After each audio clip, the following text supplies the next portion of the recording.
কিয়ামতের আগে যে মালহামার যুদ্ধ হবে তখন রাসূল সাল্লাল্লাহু আলাইহি ওয়াসাল্লাম বলেছেন মালহামার যুদ্ধের সময় মুসলমানদের ফুস্তাদ বা তাবু হবে, শিবির হবে এই ফিলিস্তিনের দামেস্কের পাশে আল গৌতা নামে এক জায়গা আছে, ওই গৌতাতে। এবং ঈসা আলাইহিস সালাম এসে যে দাজ্জালকে হত্যা করবেন সেটা ওই শামে ফিলিস্তিনের বাবুল লুদ এখনও একটা জায়গা আছে, ওই জায়গাটার নাম এখনও বাবুল লুদ। ওখানে তিনি দাজ্জালকে হত্যা করবেন এবং সেখানে একটা সাদা মিনারা আছে, ফেরেশতার পাখায় ভর করে ঈসা আলাইহিস সালাম তখন সেখানে নেমে আসবেন। ওই ফিলিস্তিনের ওই শাম দেশের ওই মিনারার পাশে তিনি এসে পৃথিবীতে তিনি নজুল করবেন, নজুল ঈসা আলাইহিস সালাম। তো তিন এবং জাইতুনের কসম করে বেসিকলি আল্লাহ তাআলা ঈসা আলাইহিস সালামের জন্মস্থানের কসম করেছেন। কারণ তিন এবং জাইতুন, ডুমুর এবং জলপাই, অলিভ কোন দেশে বেশি হয়? শাম দেশে। আওয়াজ করে বলেন কোন দেশে? বর্তমান ফিলিস্তিন এবং সিরিয়া, এবং ওই ভূখণ্ডে আল্লাহ নবী ঈসা আলাইহিস সালামের জন্মস্থান। তাহলে এই দুই ফলের কসম করে বেসিকলি আল্লাহ তাআলা ঈসা আলাইহিস সালামের জন্মস্থানের কসম করেছেন। ওনার প্রতি নাজিল হওয়া যে তাওরাত ইনজিল গ্রন্থ, এই রেভেলেশনের কসম করেছেন। আচ্ছা, এরপরে ওয়াতুর সিনিন, সিনাই পর্বতের কসম। সিনাই পর্বত বা তুর পাহাড় হচ্ছে মিশরে অবস্থিত, আর মিশর হচ্ছে মুসা আলাইহিস সালামের জন্মস্থান। কার জন্মস্থান? মুসা আলাইহিস সালামের জন্মস্থান। তাহলে ওয়াতুর সিনিন, তুর পাহাড়ের কসম বুঝিয়ে আল্লাহ তাআলা মূলত মুসা আলাইহিস সালামের জন্মস্থানের কসম করেছেন, যেখানে তাওরাত নাজিল হয়েছে। এরপরে ওয়াহাদাল বালাদিল আমিন, এ নিরাপদ শহর বলে আল্লাহ তাআলা মক্কা শহরকে বুঝিয়েছেন। আর মক্কা কার জন্মস্থান বলেন তো? মুহাম্মদুর রাসূলুল্লাহ সাল্লাল্লাহু আলাইহি ওয়াসাল্লাম, সাইয়্যিদুল মুরসালিন, খাতামুন নবিয়্যিন, রাহমাতাল লিল আলামিন, হাবিবুল্লাহ মুহাম্মদুর রাসূলুল্লাহ সাল্লাল্লাহু আলাইহি ওয়াসাল্লামের জন্মস্থান। তাহলে এই চারটা আয়াতে, চারটা শপথের মধ্য দিয়ে মূলত আল্লাহ তাআলা ঈসা আলাইহিস সালামের জন্মস্থান, মুসা আলাইহিস সালামের জন্মস্থান এবং মুহাম্মদ সাল্লাল্লাহু আলাইহি ওয়াসাল্লামের জন্মস্থান, যেই তিনটা এলাকায়, ভূখণ্ডে তিনটা মেজর ওহী নাজিল হয়েছে। এক তো ঈসা আলাইহিস সালামের কাছে নাজিল হয়েছে ইনজিল কিতাব, আরেকটা হচ্ছে তাওরাত। তাওরাত এমন কিতাব যে কিতাব দিয়ে হাজার হাজার নবীরা ফয়সালা করেছেন। বনি ইসরাইলের অনেক নবীর উপর কোনো কিতাব নাজিল হয়নি, তার মানে তারা রসুল ছিলেন না, তারা নবী। তারা সব কিছু তাওরাত দিয়েই ফয়সালা করতেন। আর রাসূল সাল্লাল্লাহু আলাইহি ওয়াসাল্লামের উপর কোরআন নাজিল হয়েছে। তার মানে প্রথম চারটি শপথ দিয়ে বেসিকলি ইনজিলের শপথ, তাওরাতের শপথ এবং কোরআনের শপথ। বুঝতে পেরেছেন সবাই? শুরুতেই সূরাতুত তিনের কয়েকটা আয়াত তেলাওয়াত করেছি। এটা কালামুল্লাহ মাজিদের 95 নম্বর সূরা। এই সূরাটা মক্কাতুল মুকাররমাতে নাজিল হয়েছে। এই সূরার আয়াত সংখ্যা 8টা। এই সূরার শুরুতে আল্লাহ তাআলা 4টা কসম করেছেন, ওয়াত-তিনি ওয়াজ-জাইতুনি ওয়া তুরি সিনিনা ওয়া হাযাল বালাদিল আমিন। ওয়াত-তিন, তিনের কসম, ওয়াজ-জাইতুন, জাইতুনের কসম, ওয়া তুরি সিনিন, সিনাই পর্বতের কসম, ওয়া হাযাল বালাদিল আমিন, আর এই নিরাপদ শহরের কসম। তো 4টা শপথ করেছেন বা আল্লাহ তাআলা কসম করেছেন। কসম দিয়ে আল্লাহ তাআলা কোরআনের অনেক সূরা শুরু করেছেন। যেমন একটা সূরায় আল্লাহ ফজরের সময়ের কসম করেছেন, আল্লাহ বলেছেন ওয়াল ফাজর। আল্লাহ আকাশের কসম করেছেন ওয়াস সামা ইযাতিল বুরুজ। আল্লাহ তাআলা সূর্যের কসম করেছেন ওয়াশ শামসি ওয়া দুহাহা। এভাবে আল্লাহ তাআলা তার সৃষ্টির অনেক কিছুর কসম করে গুরুত্বপূর্ণ কোনো মেসেজ বা বার্তা আমাদের সামনে হাজির করেন। তো এই সূরাতে আল্লাহ তাআলা 4টা জিনিসের কসম করে একটা খুবই গুরুত্বপূর্ণ বার্তা মানব মণ্ডলীর জন্য এই সূরাতে তিনি হাজির করেছেন। এই সূরাটা আমাদের অনেকেরই মুখস্থ আলহামদুলিল্লাহ, এবং আল্লাহ রাসূল সাল্লাল্লাহু আলাইহি ওয়াসাল্লাম প্রায় বিভিন্ন নামাজে এই সূরাটা তেলাওয়াত করতেন। বারা ইবনে আযিব রাদিয়াল্লাহু তাআলা আনহু উনি বর্ণনা করেন যে আমি একবার এশার সালাতে আল্লাহ রাসূল সাল্লাল্লাহু আলাইহি ওয়াসাল্লামের কণ্ঠে নামাজে সূরা 3 তিনি তেলাওয়াত করেছেন, আমি নিজ কানে শুনেছি। এবং ওনার কণ্ঠ যে এত মধুর ছিল, আমার জীবনে এত সুমধুর কণ্ঠের তেলাওয়াত আমি শুনি নাই। আল্লাহর হাবিব সাল্লাল্লাহু আলাইহি ওয়াসাল্লামের কোরআন তেলাওয়াতের যে কণ্ঠ এত সুমিষ্ট ছিল, এত চমৎকার ছিল, শুধু তেলাওয়াত শুনেই অনেকে শাহাদা পড়ে মুসলমান হয়েছে। আবু জাহেল মক্কায় নিষেধ করতো যে কেউ যাবা না মুহাম্মদের কাছে, সে পাগল, সে গণক, সে মিথ্যাবাদী, সে জাদুকর, সে স্বামী স্ত্রীর মধ্যে বিচ্ছিন্নতা নিয়ে আসে, সে বাবা ছেলেকে আলাদা করে দেয়, তার কাছেই যাবা না। আর সে যা বলে শুনবাই না, কানে আঙ্গুল দিয়ে রাখবা। তো মানুষকে যেটা নিষেধ করা হয় বেশি, মানুষের ওইটার ব্যাপারে আগ্রহ থাকে বেশি। সে যত নিষেধ করতো মানুষ আরো বেশি বেশি যেয়ে শুনতো। মানুষকে সে কি বারণ করবে? সে দিনের বেলা নিষেধ করতো, রাতে যে লুকিয়ে লুকিয়ে নিজেই তেলাওয়াত শুনতো। তাহলে চিন্তা করেন যে আল্লাহর হাবিব সাল্লাল্লাহু আলাইহি ওয়াসাল্লামের কোরআনিক রেসিটেশন কত চমৎকার মেলোডিয়াস ভয়েস হলে স্বয়ং আবু জাহাল রাত্রিবেলা লুকিয়ে লুকিয়ে কোরআন তেলাওয়াত শুনতে যেত আল্লাহর হাবিব সাল্লাল্লাহু আলাইহি ওয়াসাল্লামের কণ্ঠে। তো রাসূল সাল্লাল্লাহু আলাইহি ওয়াসাল্লাম সূরাতুত 3টা এশার সালাতে তিনি তেলাওয়াত করেছেন, এই মর্মে হাদিসে পাওয়া যায়। এবং এই সূরাটা একটা ফলের নামে সূরা। 3 একটা ফল, আরব বিশ্বে খুব বেশি হয়। 3 ফল, আমরা বাংলাদেশে ডুমুর বলি, ইংরেজিতে ফিগ বলে, ফিগ ট্রি। তো ফলের নামে বেসিক্যালি আল্লাহ তাআলা এই সূরাটাকে, এই চ্যাপ্টারটাকে ডেডিকেট করেছেন। আমরা সূরাকে ইংরেজিতে চ্যাপ্টার বলি। কোরআনে 114টা চ্যাপ্টার, এর মধ্যে এই সূরাটা হচ্ছে ফলের নামে ডেডিকেটেড। বিভিন্ন নামে খুব ইনক্লুসিভ হতে আল্লাহ তাআলা কোরআনে সূরাগুলো দিয়েছেন। কোরআনে আপনি প্রাণীর নামে সূরা পাবেন, প্রাণী। মানুষের নামে সূরা পাবেন। মানুষের মধ্যে 3 ভাগ, মুমিন, তারপর কাফির, এরপর মুনাফিক। প্রত্যেকের নামে সূরা। সূরাতুল মুমিনুন আছে, সূরাতুল কাফিরুন আছে, আবার সূরাতুল মুনাফিকুন আছে। আমাদের দৃশ্য জগতের সবচেয়ে বড় প্রাণীটা হচ্ছে হাতি, তাই না? এই হাতির নামে একটা সূরা আছে। বলেন তো ওই সূরার নাম কি? সূরা ফিল। তারপর আমরা যে দেখি আমাদের দৃশ্য জগতের সবচেয়ে ছোট প্রাণী হচ্ছে পিঁপড়া। পিঁপড়ার নামে একটা সূরা আছে, সূরা আন-নামল। আন-নামল মানে পিঁপড়ার সূরা। মাকড়সার নামে সূরা আছে, সূরাতুল আনকাবুত। তারপর গোষ্ঠীর নামে সূরা আছে, সূরাতুল আলে ইমরান। বংশের নামে সূরা আছে, সূরাতুল কুরাইশ, কুরাইশ বংশের নামে সূরা। এইভাবে খুব ইনক্লুসিভ হয়েতে এমন কিছু নাই যে আল্লাহ তাআলা উল্লেখ করেন নাই। মা ফাররাতনা ফিল কিতাবি মিন শাই, উল্লেখ করে নাই কোরআনে এমন কিছু নাই, সব কিছু আল্লাহ তাআলা উল্লেখ করেছেন। তো এই সূরাটা হচ্ছে একটা ফলের নামে। ফলটার নাম হচ্ছে 3 ফল। আল্লাহ তাআলা বলছেন ওয়াত-তিন, তিনের শপথ। আমি একবার সরল বঙ্গানুবাদ করি, এরপর আমি তাফসিরে ঢুকি। তিনের শপথ। ওয়াজ-জাইতুন, জাইতুনের শপথ। ওয়াতুরি সিনিন, সিনাই পর্বতের শপথ। ওয়াহাদাল বালাদিল আমিন, এই নিরাপদ শহরের শপথ। লাকদ খলাকনাল ইনসানা ফি আহসানি তাকওয়িম, নিশ্চয় আমি মানুষকে খুব চমৎকার সুন্দর অবয়বে সৃষ্টি করেছি। সুম্মা রাদাদনাহু আসফালা সাফিলিন, এরপরে তাকে আবার নিচু থেকে নিচুর দিকে নামিয়ে দিয়েছি। ইল্লাল্লাযীনা আমানু ওয়া আমিলুস সলিহাত, তবে তারা ছাড়া যারা ঈমান এনেছে এবং সৎকর্ম করেছে। ফালাহুম আজরুন গায়রু মামনুন, তাদের জন্য আছে অফুরন্ত পুরস্কার। ফামা ইউকাযযিবুকা বা'দু বিদ্দিন, এগুলো জানার পরও কিসে তোমাকে দিন অস্বীকারের ব্যাপারে উদ্বুদ্ধ করলো? আলাইসাল্লাহু বিআহকামিল হাকিমিন, আল্লাহ তাআলা কি শ্রেষ্ঠ বিচারক নন? সাদাকাল্লাহুল আযীম। এই হচ্ছে এই সূরাটির সরল অনুবাদ। এবার আমরা তাফসিরে ঢুকি। প্রথমে আল্লাহ তাআলা বলেছেন ওয়াত-তিন, তিনের শপথ। 3 মানে তো আমরা জানলাম, 3 মানে ডুমুর। আল্লাহর হাবিব সাল্লাল্লাহু আলাইহি ওয়াসাল্লাম তিনি 3 ফল পছন্দ করতেন এবং এটা ডায়াবেটিক্সের জন্য ভালো, ডায়াবেটিক্স নিয়ন্ত্রণ করে। আমাদের বোনদের যাদের ইররেগুলার মেনস্ট্রুয়েশনাল পিরিয়ড হয়, এটার জন্য এটা খুব ভালো এবং খুব স্ট্রেংথ, স্টেমিনা আনে শরীরে। এটা জান্নাতের একটা গাছ। আদম আলাইহিস সালাম এবং হাওয়া আলাইহিস সালামকে যখন আল্লাহ বলেছিল ওয়ালা তাকরাবা হাযিহি শাজারাতা ফাতাকুনা মিনাজ জালিমিন, আদম এবং হাওয়া জান্নাতের সব জায়গায় যা যেতে মন চায় যাও, যা খেতে মন চায় খাও, এই নিষিদ্ধ গাছের কাছে যেও না, তাহলে তোমরা জালিম হয়ে যাবে। শয়তান এসে উল্টা বুঝালো, সে বলল তোমাদের খেতে নিষেধ করছে কেন জানো? আল্লাহ চায় না যে তোমরা জান্নাতে থাকো, আল্লাহ চায় এখান থেকে তোমাদের বের করে দিবে, কিন্তু তোমরা যদি এই গাছের ফল খাও আল্লাহ আর বের করতে পারবে না। দেখছেন শয়তানের অবস্থা? শয়তান কিন্তু নেগেটিভিটি নিয়ে সামনে আসে না, আসে খুব আপনার ওয়েল উইশার হিসেবে, উপদেশ নিয়ে, খুব ভালো একটা পজিটিভ ওয়েতে আসে।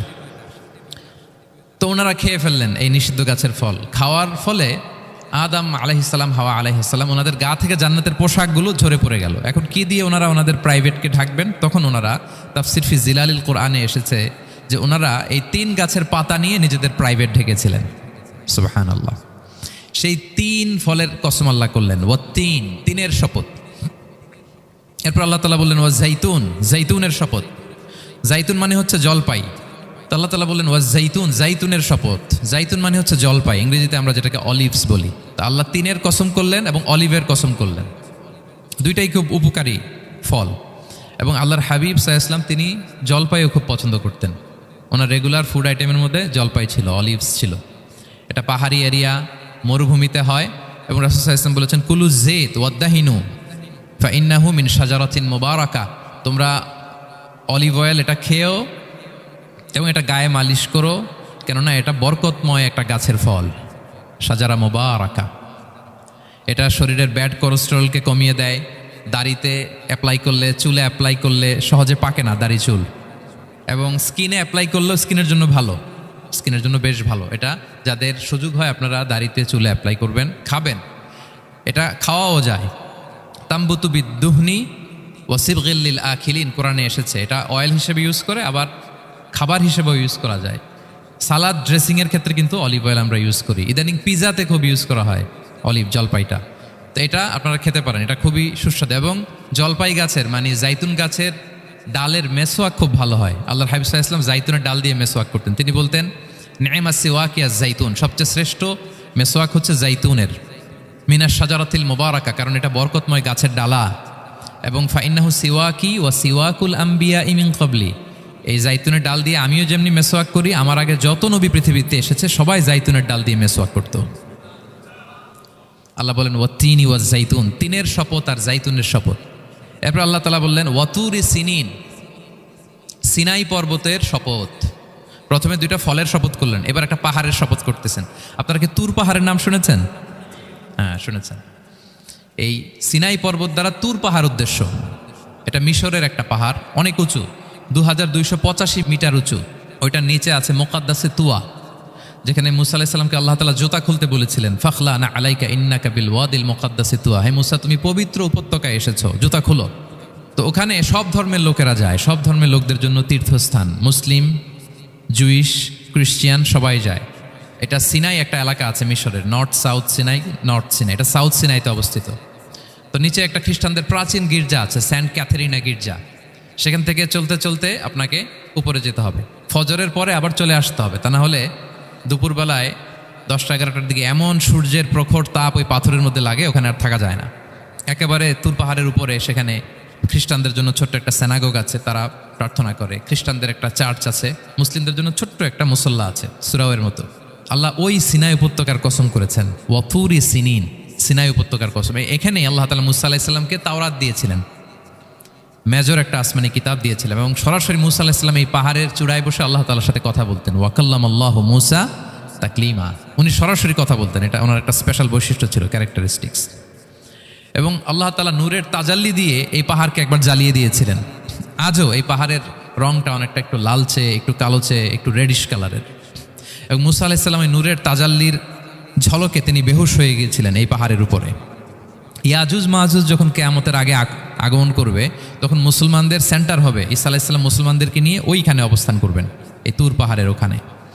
এবং আল্লাহর হাবিব সাল্লাল্লাহু আলাইহি ওয়াসাল্লামের মেরাজের রাতে ইসরার সময় একটা স্টেশন ছিল এই তুর পাহাড়। জিবরাইল আলাইহিস সালাম এই তুর পাহাড়ে আল্লাহর হাবিব সাল্লাল্লাহু আলাইহি ওয়াসাল্লামকে নামিয়ে বলেছিলেন যে এটা জাবাল মুসা, আপনার ভাই মুসার পাহাড়, আপনি এখানে 2 রাকাত নামাজ পড়েন, দোয়া করেন। আল্লাহর হাবিব সাল্লাল্লাহু আলাইহি ওয়াসাল্লাম এই তুর পাহাড়ে 2 রাকাত সালাত আদায় করেছিলেন এবং দোয়া করেছিলেন। আল্লাহ এই তুর পাহাড়ের কসম কাটলেন, ওয়াতুরি সিনিন, সিনাই পর্বতের কসম, যেখানে তাওরাত কিতাব নাজিল হয়েছিল। এরপর আল্লাহ তাআলা বললেন ওয়াহাদাল বালাদিল আমিন, আর এই নিরাপদ শহরের শপথ। এই শহর দ্বারা মক্কা শহর উদ্দেশ্য, কারণ রাসূল সাল্লাল্লাহু আলাইহি ওয়াসাল্লাম তখন মক্কায় ছিলেন, মক্কা নগরী। এই শহরের পূর্ব নাম ছিল বাক্কা। মক্কা নগরীকে বলা হয় উম্মুল কুরা, সব শহরের মা, সব শহরের সেন্টার, পৃথিবীর নাভিস্থল। এবং আল্লাহ তাআলা বলেছেন মান দাখালাহু কানা আমিনা, এখানে যে প্রবেশ করবে সে নিরাপদ।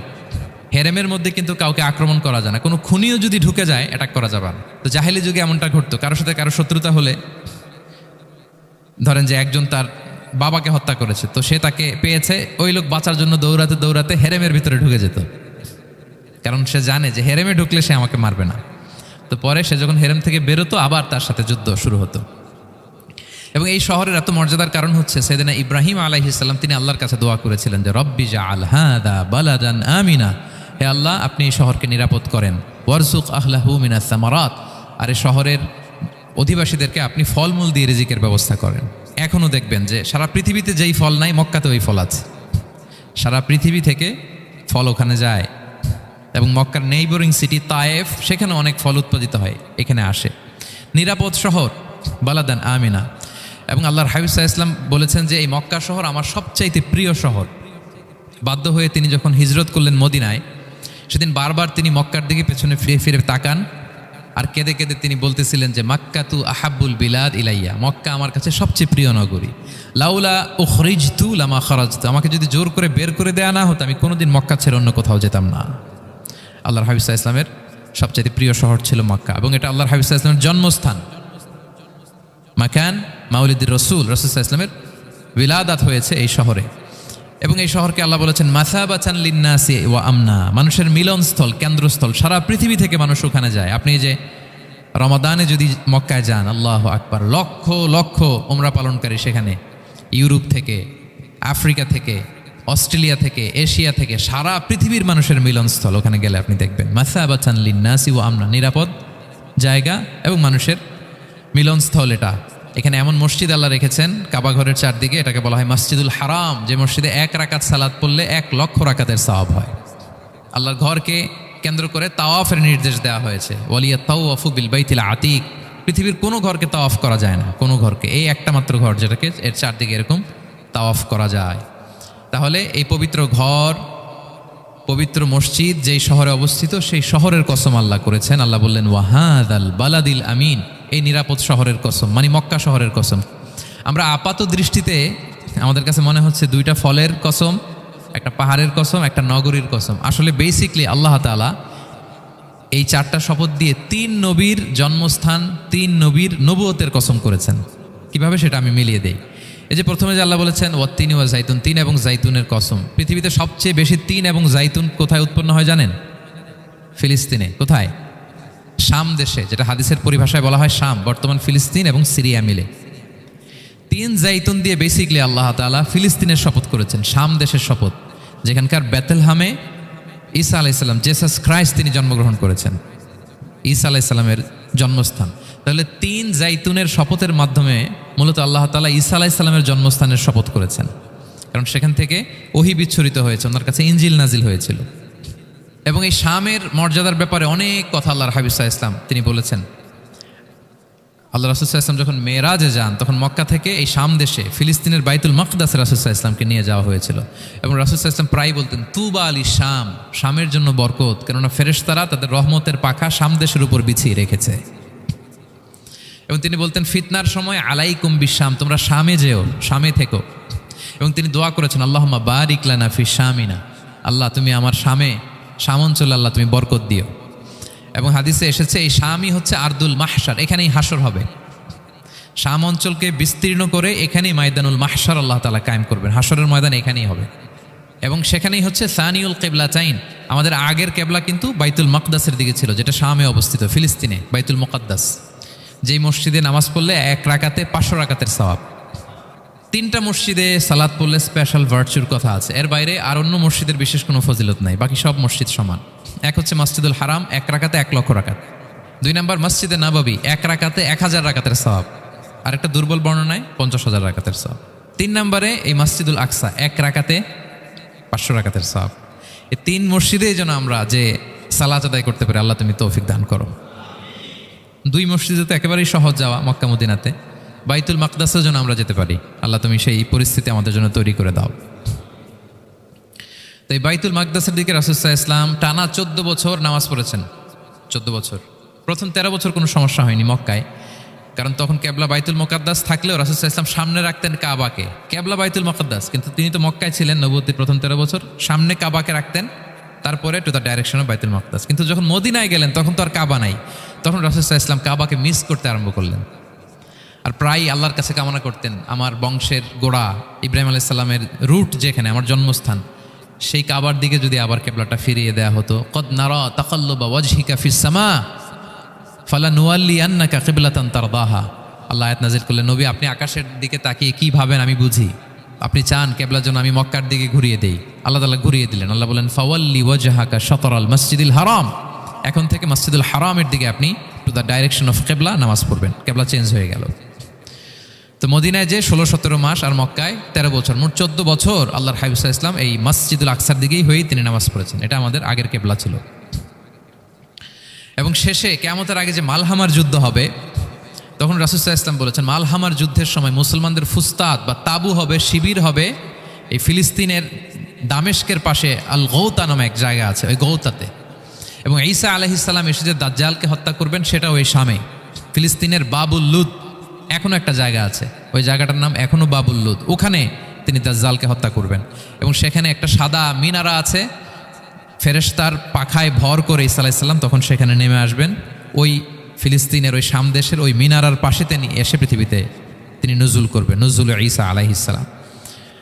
তো 3 এবং জাইতুনের কসম করে বেসিকলি আল্লাহ তাআলা ঈসা আলাইহিস সালামের জন্মস্থানের কসম করেছেন, কারণ 3 এবং জাইতুন, ডুমুর এবং জলপাই, অলিভ কোন দেশে বেশি হয়? শাম দেশে। আওয়াজ করে বলেন কোন দেশে? বর্তমান ফিলিস্তিন এবং সিরিয়া, এবং ওই ভূখণ্ডে আল্লাহ নবী ঈসা আলাইহিস সালামের জন্মস্থান। তাহলে এই 2 ফলের কসম করে বেসিকলি আল্লাহ তাআলা ঈসা আলাইহিস সালামের জন্মস্থানের কসম করেছেন। ওনার প্রতি নাজিল হওয়া যে তাওরা ইনজিল গ্রন্থ, এই রেভেলেশনের কসম করেছেন। আচ্ছা, এরপরে ওয়াতুরি সিনিন, সিনাই পর্বতের কসম। সিনাই পর্বত বা তুর পাহাড় হচ্ছে মিশরে অবস্থিত, আর মিশর হচ্ছে মুসা আলাইহিস সালামের জন্মস্থান। কার জন্মস্থান? মুসা আলাইহিস সালামের জন্মস্থান। তাহলে ওয়াতুরি সিনিন, তুর পাহাড়ের কসম বুঝিয়ে আল্লাহ তাআলা মূলত মূসা আলাইহিস সালামের জন্মস্থানের কসম করেছেন, যেখানে তাওরাত নাজিল হয়েছে। এরপরে ওয়াহাদাল বালাদিল আমিন, এ নিরাপদ শহর বলে আল্লাহ তাআলা মক্কা শহরকে বুঝিয়েছেন। আর মক্কা কার জন্মস্থান বলেন তো? মুহাম্মদুর রাসূলুল্লাহ সাল্লাল্লাহু আলাইহি ওয়াসাল্লাম, সাইয়্যিদুল মুরসালিন, খাতামুন নবিয়্যিন, রাহমাতাল লিল আলামিন, হাবিবুল্লাহ মুহাম্মদুর রাসূলুল্লাহ সাল্লাল্লাহু আলাইহি ওয়াসাল্লামের জন্মস্থান। তাহলে এই চারটা আয়াতে চারটা শপথের মধ্য দিয়ে মূলত আল্লাহ তাআলা ঈসা আলাইহিস সালামের জন্মস্থান, মূসা আলাইহিস সালামের জন্মস্থান এবং মুহাম্মদ সাল্লাল্লাহু আলাইহি ওয়াসাল্লামের জন্মস্থান, যেই তিনটা এলাকায় ভূখণ্ডে তিনটা মেজর ওহী নাজিল হয়েছে। এক তো ঈসা আলাইহিস সালামের কাছে নাজিল হয়েছে ইনজিল কিতাব, আরেকটা হচ্ছে তাওরাত। তাওরাত এমন কিতাব যে কিতাব দিয়ে হাজার হাজার নবীরা ফয়সালা করেছেন। বনি ইসরাইলের অনেক নবীর উপর কোনো কিতাব নাজিল হয়নি, তার মানে তারা রসুল ছিলেন না, তারা নবী, তারা সব কিছু তাওরাত দিয়েই ফয়সালা করতেন। আর রাসূল সাল্লাল্লাহু আলাইহি ওয়াসাল্লামের উপর কোরআন নাজিল হয়েছে। তার মানে প্রথম চারটি শপথ দিয়ে বেসিকলি ইনজিলের শপথ, তাওরাতের শপথ এবং কোরআনের শপথ। বুঝতে পেরেছেন সবাই? আল্লাহ ওহির শপথ করেছেন।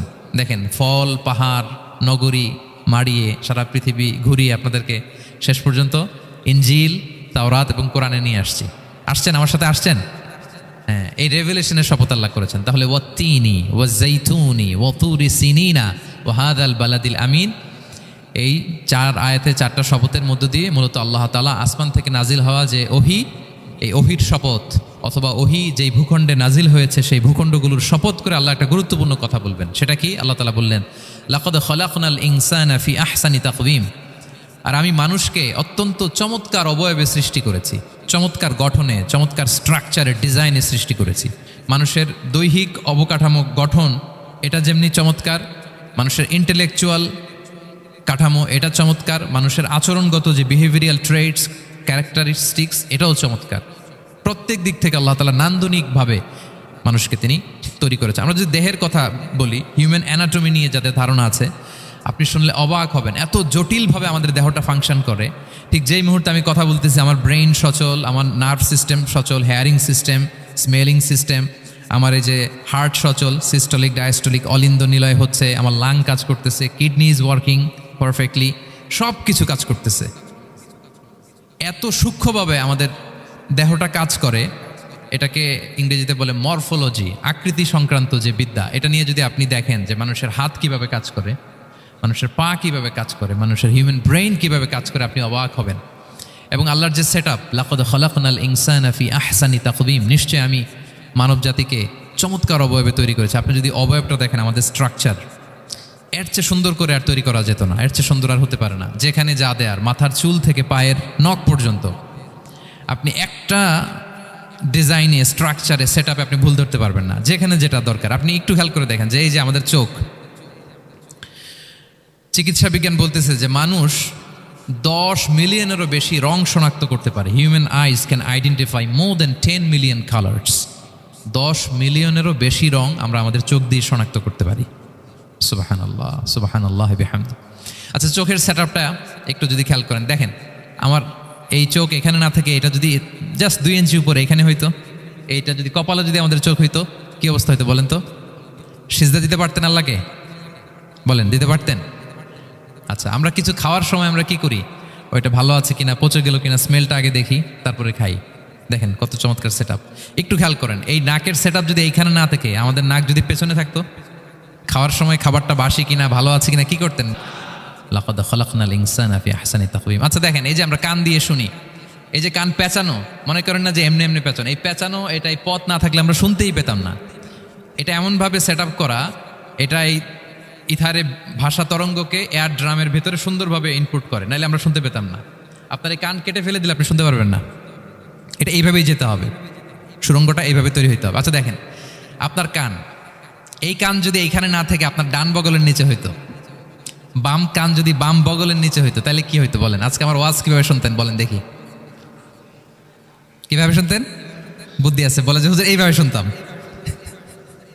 সুবহানাল্লাহ, সুবহানাল্লাহ। লাকাদ খালাকনাল ইনসানা ফি আহসানি তাকওয়িম, আমি মানুষকে সবচেয়ে সুন্দর সর্বোত্তম গঠনে তৈরি করেছি।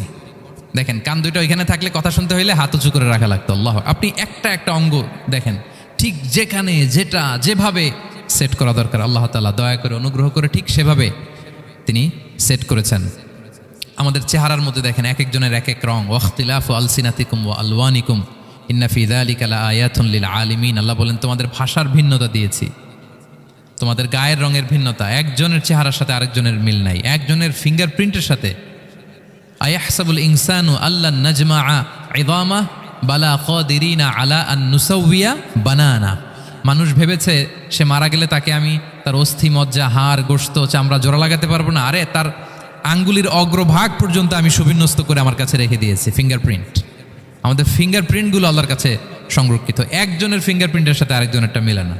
এই যে আমার 10 আঙ্গুলে 10টা ফিঙ্গারপ্রিন্ট, পায়েরগুলো হচ্ছে ফুটপ্রিন্ট, একটার সাথে আরেকটা মিলে। আমার এটার সাথে এটা মিলবে বলেন? আমার সাথে আপনারটা মিলবে? বর্তমানে পৃথিবীতে কত কোটি মানুষের বসবাস বলেন? এই যত মানুষ পৃথিবীতে আছে একজনের আঙ্গুলের ছাপের সাথে, এই যে বায়োমেট্রিক্যাল অথেন্টিকেশন যে আমরা করি, একজনের ফিঙ্গারপ্রিন্টের সাথে আরেকজনের ফিঙ্গারপ্রিন্টের মিল নাই। একজনের ফুটপ্রিন্টের সাথে ফুটপ্রিন্ট, ইভেন একজনের আই প্রিন্টের সাথে। আমাকে একজন ওনার হসপিটালে নিয়ে গেল ঢাকায়, তো উনি ওনার দরজা খুলতেছে আই প্রিন্ট দিয়ে, মানে উনি না গেলে খুলে না। উনি আর ওনার খুব কাছের স্টাফ, এটা গুরুত্বপূর্ণ একটা অফিস। তো উনি চোখ দিল, আই প্রিন্ট নিল, এরপরে দরজা খুলে যাচ্ছে। দেখেন একজনের আই প্রিন্টের সাথে আরেকটা আই প্রিন্ট মেলে না। সুবহানাল্লাহ। প্রিয় ভাইরা, একজনের ফিঙ্গারপ্রিন্টের সাথে আরেকজনের ফিঙ্গারপ্রিন্টের কোনো মিল আছে পৃথিবীতে? ফুটপ্রিন্টের সাথে, আই প্রিন্টের সাথে? কারণ ডিজাইনারটা কে বলেন তো? হুয়াল্লাযী ইউসাউবিরুকুম ফিল আরহামি কাইফা ইয়াশা।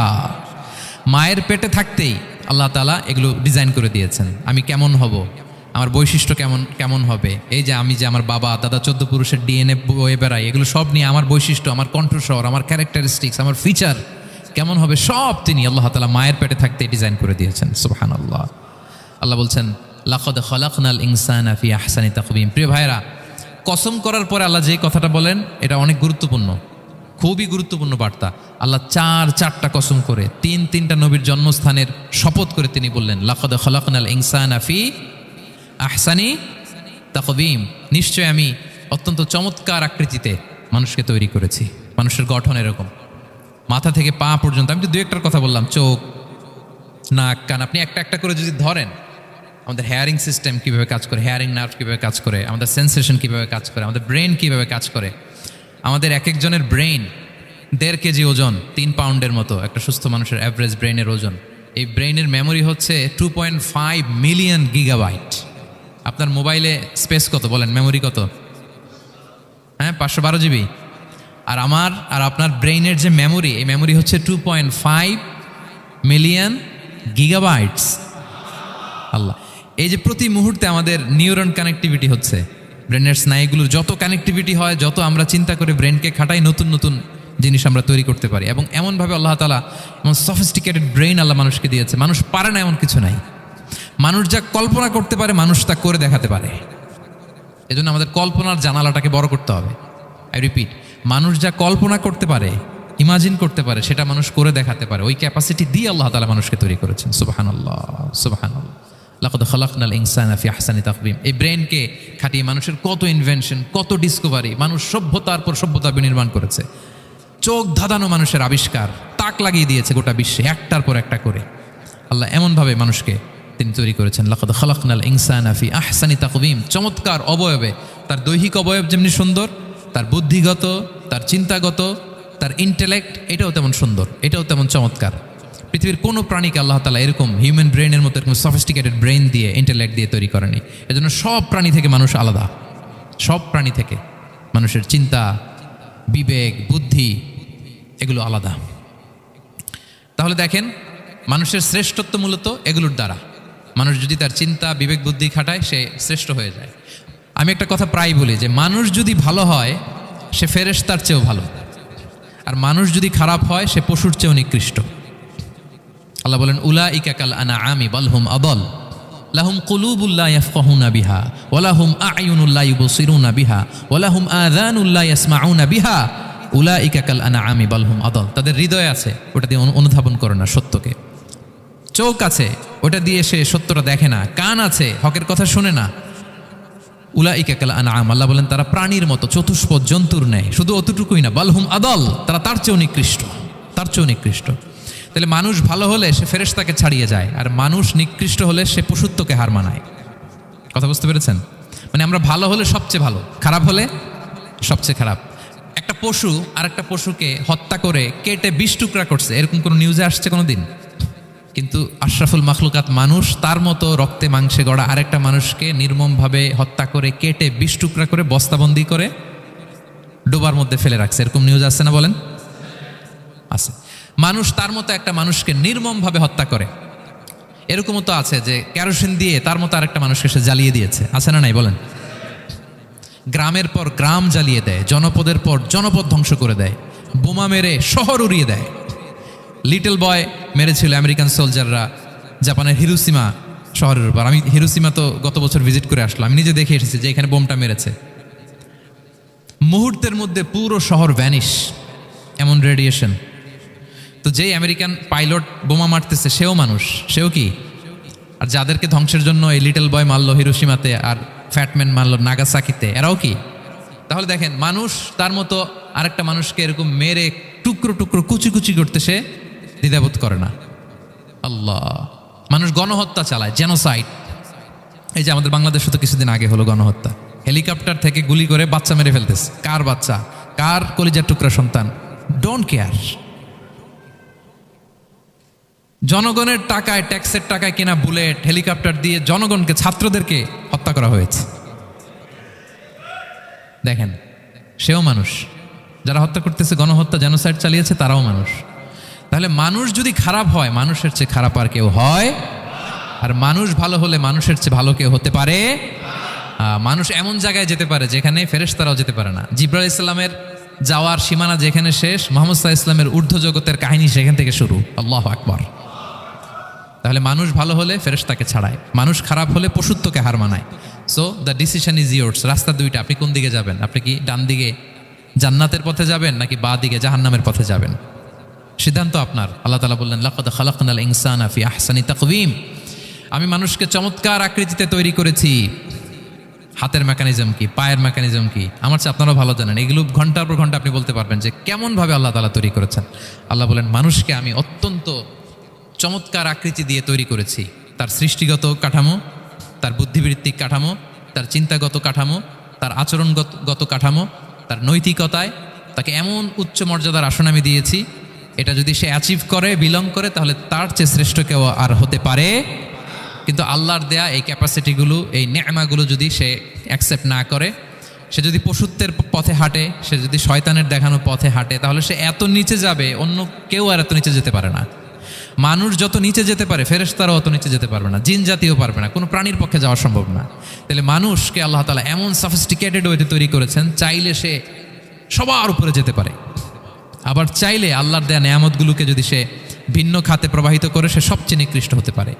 সেটাই আল্লাহ বললেন, সুম্মা রাদাদনাহু আসফালা সাফিলিন। এরপরে তাকে আমি হীন থেকে হীনতর করেছি, নিচ থেকে আরো নিচে নিয়েছি। সে যখন ঈমান আনে না, সে যখন সৎকর্ম করে না, সে যখন আল্লাহর শেখানো, আল্লাহর দেখানো রাস্তায় সে চলে না, সে যখন তার নফসের কথা শুনে, সে যখন তার প্রবৃত্তির গোলাম সাজে, সে সবচেয়ে নিকৃষ্ট হয়। আসফালা সাফিলিন মানে একেবারে নিচে, এর নিচে আর নাই। আল্লাহ বলেছেন, ইন্নাল মুনাফিকিনা ফিদ দারকিল আসফালি মিনান নার। সেখানে আল্লাহ আসফাল বলেছেন, মুনাফিকরা জাহান্নামের একেবারে তলদেশে থাকবে। তাই মানুষ যদি ঈমান আর সৎকর্মের বলে বলিয়ান না হয়, সে এত খারাপ হয়, কেউ এত নিচে যেতে পারে না। বলেন, মানুষ যত নিচে যেতে পারে, জিন তত নিচে যেতে পারবে? ফেরেশতারা পারবে না। আর মানুষ যত উপরে যেতে পারে, ফেরেশতারা এত উপরে যেতে পারবে না। সো দুইটারই সুযোগ আপনার আছে। সুম্মা রাদাদনাহু আসফালা সাফিলিনের দুইটা ব্যাখ্যা। কোনো মুফাসসির বলেছেন, যৌবনের পর, যৌবনে থাকে শক্তিশালী, বার্ধক্যের সময় যখন সে নুয়ে যায়, ছোট হয়, সে একেবারে দুর্বল হয়ে যায়, সেটা বোঝানো হয়েছে। আর অন্যান্য মুফাসসিরিন একরাম বলেছেন, না, আল্লাহর দেওয়া এই নেয়মা, ক্যাপাসিটি যখন সে সঠিক পথে কাজে লাগায় না, সে যখন প্রবৃত্তির অনুসরণ করে, সে তখন এত খারাপ হয়, এত নিচ থেকে নিচুতর হয়, এত হীন থেকে হীনতর হয়, তার চেয়ে হীনতর আর কেউ তখন হতে পারে না। সেখান থেকে বাঁচার দুটি রাস্তা আল্লাহ বলেছে। আল্লাহ বলছেন, ইল্লাল্লাযীনা আমানু ওয়া আমিলুস সলিহাত। তবে যারা ঈমান আনে এবং সৎকর্ম করে তারা ছাড়া। তারা ওই নিচু থেকে নিচুতর নয়, তারা শ্রেষ্ঠতর। ঈমান এবং সৎকর্ম, ঈমান এবং আমলে সালেহাত। কোরআনের অনেক জায়গায় আপনি আয়াতটা পাবেন, ইন্নাল্লাযীনা আমানু ওয়া আমিলুস সলিহাতি কানাত লাহুম জান্নাতুল ফিরদাউসি নুজুলা। নিশ্চয়ই যারা ঈমান এনেছে, সৎকর্ম করেছে, তাদের জন্য আমি জান্নাতে ফেরদাউস রেখে দিয়েছি। আল্লাহ বলেন, তারা নিকৃষ্ট হবে না যারা ঈমান এনেছে, সৎকর্ম করেছে। যারা কি এনেছে? ঈমান। আর কি করেছে? সৎকর্ম করেছে। ইল্লাল্লাযীনা আমানু, যারা ঈমান এনেছে, সৎকর্ম করেছে, ফালাহুম আজরুন গায়রু মামনুন, তাদের জন্য রয়েছে অফুরন্ত পুরস্কার, মানে জান্নাত। তাদের জন্য কি? ওই জান্নাতে যেতে আমরা চাই কি চাই না বলেন? রাস্তা কয়টা? এটা চলে গেছে ডান দিকে, এটার গন্তব্য হচ্ছে ডেস্টিনেশন জান্নাতুল ফেরদাউস। আর এটা শয়তানের পথ, এটা আপনার প্রবৃত্তির দেখানো পথ, এটা চলে গিয়েছে জাহান্নামে। So now the decision is years. আপনার ডিসিশন, কোন দিকে যাবেন, ডানে না বায়ে? জান্নাতে না জাহান্নামে? জান্নাতে যেতে চাই আমরা। ফালাহুম আজরুন গায়রু মামনুন, তাদের জন্য আছে অফুরন্ত নেয়ামত, অফুরন্ত পুরস্কার। আমরা যেন সেই পুরস্কার লাভে ধন্য হতে পারি, আমরা সবাই বলি আমিন। আল্লাহ বলেন, এইভাবে 4টা কসম করার পরে, এত গুরুত্বপূর্ণ বার্তা হাজির করার পরে, তোমার ঘুমন্ত বিবেককে জাগিয়ে তোমাকে বার্তা দেওয়ার পরেও কিভাবে তুমি অস্বীকার করতে পারো আখিরাতকে? ফামা ইউকাযযিবুকা বা'দু বিদ্দিন, এরপরেও কোন বিবেকে, কোন আকলে, কোন সাহসে তুমি কর্মফল দিবসকে অস্বীকার করো? কোন সাহসে? এখানে দিন দ্বারা উদ্দেশ্য কর্মফল। ভালো করলে যে ভালো পাবে, খারাপ করলে যে খারাপ পাবে। দিনের অনেক অর্থ, এটা তাফসিরে গেলে সময় কুলাবে না। ফামা ইউকাযযিবুকা বা'দু বিদ্দিন, এরপরেও কর্মফলকে অস্বীকার করার সাহস তুমি কোত্থেকে পাও? কিসে তোমাকে উদ্বুদ্ধ করে কর্মফল দিবসকে অস্বীকার করতে? আলাইসাল্লাহু বিআহকামিল হাকিমিন, আল্লাহ তাআলা কি শ্রেষ্ঠ বিচারক নন? সূরা আবু দাউদে আল্লাহর হাবিব সাল্লাল্লাহু আলাইহি ওয়াসাল্লাম বলেন, কেউ যদি সূরাতুত তিন তেলাওয়াত করে, করতে করতে যদি শেষ আয়াতে চলে আসে, আর সে যখন পড়ে আলাইসাল্লাহু বিআহকামিল হাকিমিন, আল্লাহ তাআলা কি শ্রেষ্ঠতম বিচারকদের মধ্যে সর্বশ্রেষ্ঠ বিচারক জাজ নন, তখন সে যেন উত্তর দেয়, এটা তো আল্লাহর প্রশ্ন। আলাইসাল্লাহু বিআহকামিল হাকিমিন, আল্লাহ আমাদেরকে প্রশ্ন ছুড়ে দিয়েছেন যে আল্লাহ তাআলা কি শ্রেষ্ঠ বিচারক নন? তখন যে তেলাওয়াত করে সে যেন বলে বালা বালা ওয়া আনা আলা যালিকা মিনাশ শাহিদিন। বালা মানে অবশ্যই, হ্যাঁ আল্লাহ অবশ্যই আপনি শ্রেষ্ঠ বিচারক, আর আপনি যে শ্রেষ্ঠতম বিচারক এই সাক্ষী আমি দিচ্ছি, এই ঘোষণা আমি দিচ্ছি। পড়েন সুবহানাল্লাহ। আপনি দেখবেন মসজিদুল হারামে, হারামাল মাক্কিতে যখন তেলাওয়াত করে ইমাম সাহেবরা, এই আয়াতের পরেই যদি রুকুতে যায়, দেখবেন ফিস ফিস করে বলে যে বালা বালা ওয়া আনা আলা যালিকা মিনাশ শাহিদিন। আমি নিজে শুনেছি, দেখবেন ওনার এটা পরে, কারণ আল্লাহ এখানে প্রশ্ন ছুড়ে দিয়েছেন। আর উত্তর হিসেবে বলতে হবে বালা ওয়া আনা আলা যালিকা মিনাশ শাহিদিন, আল্লাহ অবশ্যই আপনি শ্রেষ্ঠ বিচারক। আল্লাহর চাইতে শ্রেষ্ঠ বিচারক আর হতে পারে? আমরা কত লাকি যে আল্লাহর আহকামুল হাকিমিন হিসেবে বিচারক পেয়েছি। আমাদের বিচার যদি অন্য কেউ করতো, নিজেরা যদি নিজেদের, আল্লাহ যদি বলতো তোরটা বিচার তুই কর আর তোরটা তুই কর, কি অবস্থা হইতে বলেন?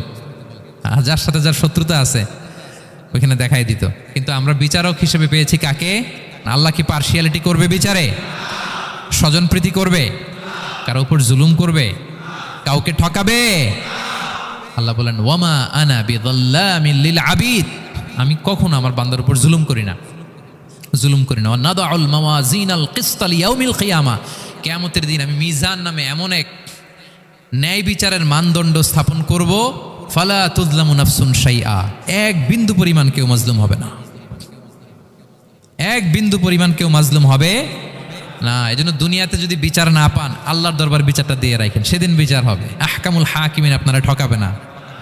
দুনিয়াতে বিচার পান নাই, মাজলুম হয়েছেন, মানুষ ভুল বুঝছে, কেউ আপনারে ঠিকমতো বুঝে নাই, আপনার কথাটা কাকে বলবেন?